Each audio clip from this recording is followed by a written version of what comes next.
ਬਹੁਤ ਸਵਾਗਤ ਹੈ day to day news India ਦੇਖ ਰਹੇ ਹੋ ਤੁਸੀਂ। ਮੈਂ ਤੁਹਾਡੇ ਨਾਲ ਦਿਵਾਂਸ਼ੂ। ਭਾਰਤ ਦੀ ਸੰਸਦ ਵਿੱਚ ਲੋਕ ਸਭਾ ਦੀਆਂ ਸੀਟਾਂ 543 ਤੋਂ ਵਧਾ ਕੇ 850 ਕਰਨ ਦੇ ਲਈ ਲਿਆਂਦਾ ਗਿਆ ਸੰਵਿਧਾਨ ਦਾ 131ਵਾਂ ਸੰਸ਼ੋਧਨ ਬਿੱਲ ਜੋ ਹੈ ਵੋਟਿੰਗ ਦੇ ਵਿੱਚ ਟਿਕ ਗਿਆ। ਇਹ ਤੁਹਾਨੂੰ ਦੱਸ ਦਿੰਦੇ ਹਾਂ ਵੀ ਮੋਦੀ ਸਰਕਾਰ ਦੇ 12 ਸਾਲਾਂ ਦੇ ਕਾਰਜਕਾਲ ਦੇ ਵਿੱਚ ਪਹਿਲੀ ਵਾਰ ਹੋਇਆ ਹੈ ਕਿ ਲੋਕ ਸਭਾ ਦੇ ਵਿੱਚ ਸਰਕਾਰ ਕੋਈ ਮਹੱਤਵਪੂਰਨ ਬਿੱਲ ਪਾਸ ਨਹੀਂ ਕਰਵਾ ਸਕੀ ਹੈ। ਇਹ ਸਿਰਫ ਇੱਕ ਸੰਸਦੀ ਹਾਰ ਨਹੀਂ ਸਗੋਂ ਇੱਕ ਵੱਡਾ ਰਾਜਨੀਤਿਕ ਅਤੇ ਸੰਵਿਧਾਨਕ ਝਟਕਾ ਵੀ ਮੰਨਿਆ ਜਾ ਰਿਹਾ ਹੈ। ਇਸ ਪੂਰੇ ਮਾਮਲੇ ਨੂੰ ਸਮਝਣ ਦੇ ਲਈ ਸਾਨੂੰ ਤਿੰਨ ਵੱਡੇ ਸਵਾਲਾਂ ਨੂੰ ਦੇਖਣਾ ਪਵੇਗਾ। ਕੀ ਗਲਤ ਹੋਇਆ, ਅਸਲ ਦੇ ਵਿੱਚ ਹੋਇਆ ਕੀ ਹੈ ਅਤੇ ਹੁਣ ਅੱਗੇ ਕੀ ਹੋਵੇਗਾ। ਸਭ ਤੋਂ ਪਹਿਲਾਂ ਇਹ ਸਮਝਣਾ ਬੇहद ਜ਼ਰੂਰੀ ਹੈ ਕਿ ਆਖਿਰਕਾਰ ਇਹ ਬਿੱਲ ਸੀ ਕੀ। ਸਰਕਾਰ ਚਾਹੁੰਦੀ ਸੀ ਕਿ ਦੇਸ਼ ਦੀ ਵਧ ਰਹੀ ਆਬਾਦੀ ਅਤੇ ਮੌਜੂਦਾ ਹਲਕਿਆਂ ਦੇ ਵਿੱਚ ਵੋਟਰਾਂ ਦੇ ਅਸਮਾਨ ਬੋਝ ਨੂੰ ਦੇਖਦੇ ਹੋਏ ਲੋਕ ਸਭਾ ਦੀਆਂ ਸੀਟਾਂ 543 ਤੋਂ ਵਧਾ ਕੇ ਜੋ ਹੈ 850 ਕੀਤੀਆਂ ਜਾਣ।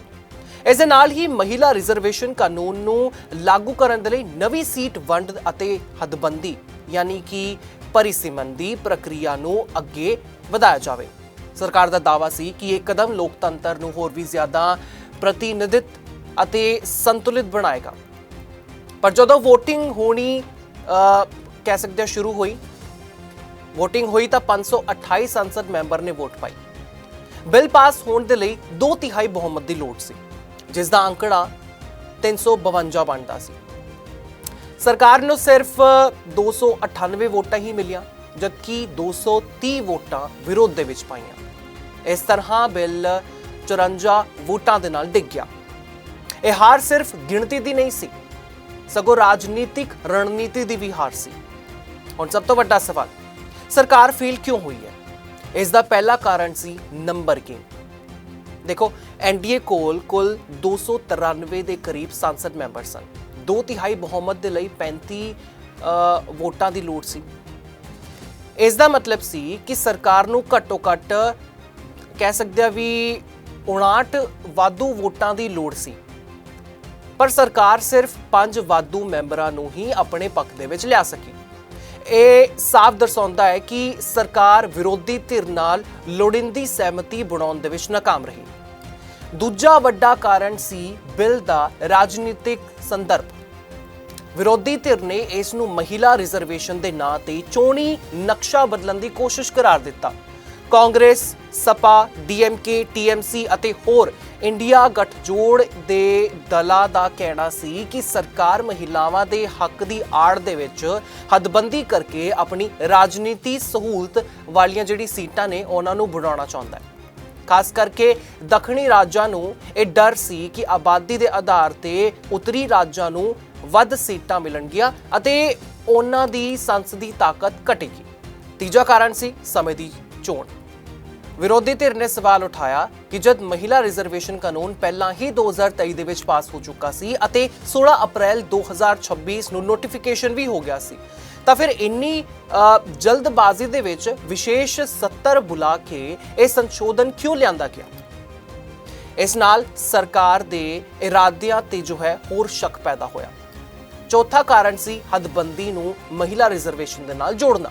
ਵਿਰੋਧੀ ਧਿਰ ਦਾ ਕਹਿਣਾ ਸੀ ਕਿ ਜੇ ਸਰਕਾਰ ਸੱਚਮੁੱਚ ਮਹਿਲਾਵਾਂ ਨੂੰ 33% ਦੀ ਰਿਜ਼ਰਵੇਸ਼ਨ ਦੇਣਾ ਚਾਹੁੰਦਾ ਹੈ ਤਾਂ ਇਹ ਤੁਰੰਤ ਵੀ ਲਾਗੂ ਕੀਤਾ ਜਾ ਸਕਦਾ ਸੀ। ਇਸ ਨੂੰ ਨਵੀਂ ਹੱਦਬੰਦੀ ਅਤੇ ਸੀਟ ਵਾਧੇ ਦੇ ਨਾਲ ਜੋੜਨ ਦੀ ਲੋੜ ਨਹੀਂ ਸੀ। ਇਹੀ ਮੁੱਖ ਵਿਵਾਦ ਦਾ ਕੇਂਦਰ ਬਣਿਆ। ਹੁਣ ਗੱਲ ਕਰੀਏ ਕਿ ਇਸ ਹਾਰ ਦਾ ਤੁਰੰਤ ਅਸਰ ਕੀ ਹੋਵੇਗਾ।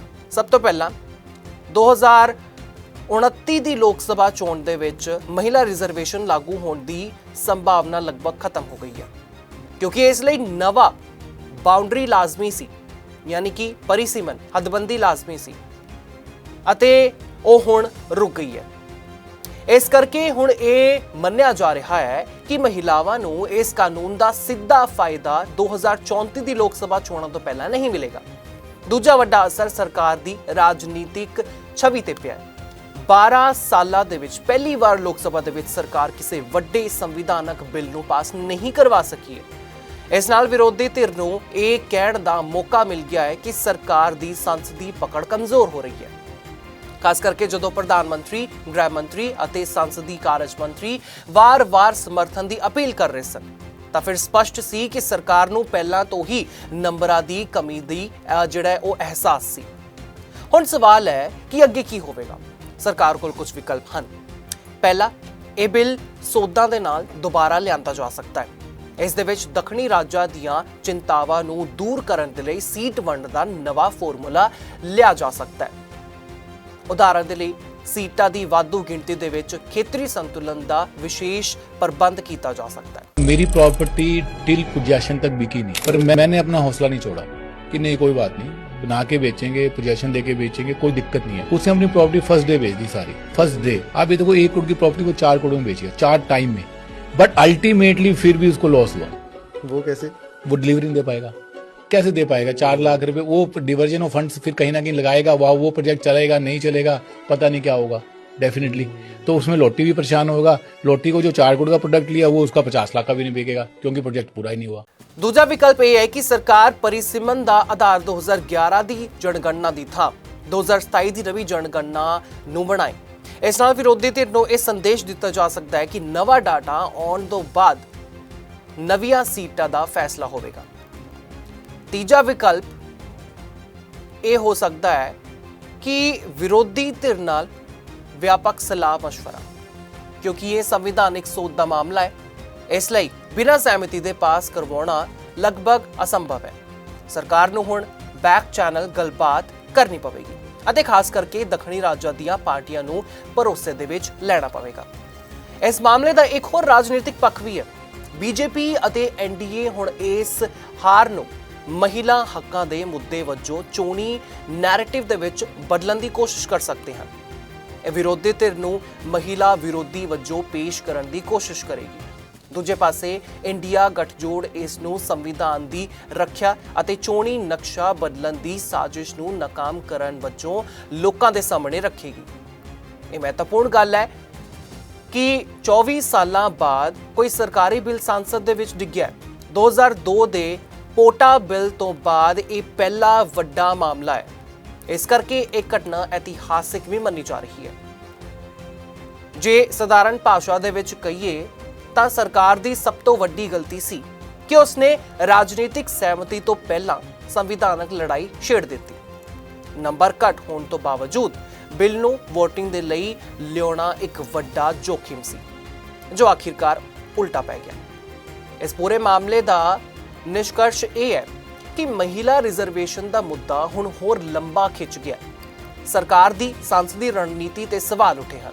ਵਿਰੋਧੀ ਧਿਰ ਨੂੰ ਨਵਾਂ ਕਹਿ ਸਕਦੇ ਵੀ ਮੋਮੈਂਟਮ ਮਿਲ ਗਿਆ ਅਤੇ ਸਭ ਤੋਂ ਵੱਡੀ ਗੱਲ, ਦੇਸ਼ ਦੀਆਂ ਮਹਿਲਾਵਾਂ ਨੂੰ ਜਿਸ ਤੁਰੰਤ ਰਾਜਨੀਤਿਕ ਨੁਮਾਇੰਦਗੀ ਦਾ ਦਾਅਵਾ ਕੀਤਾ ਜਾ ਰਿਹਾ ਸੀ, ਉਹ ਹੁਣ ਘੱਟੋ-ਘੱਟ ਅਗਲੇ ਇੱਕ ਲੋਕ ਸਭਾ ਚੱਕਰ ਦੇ ਲਈ ਟਲ ਗਿਆ।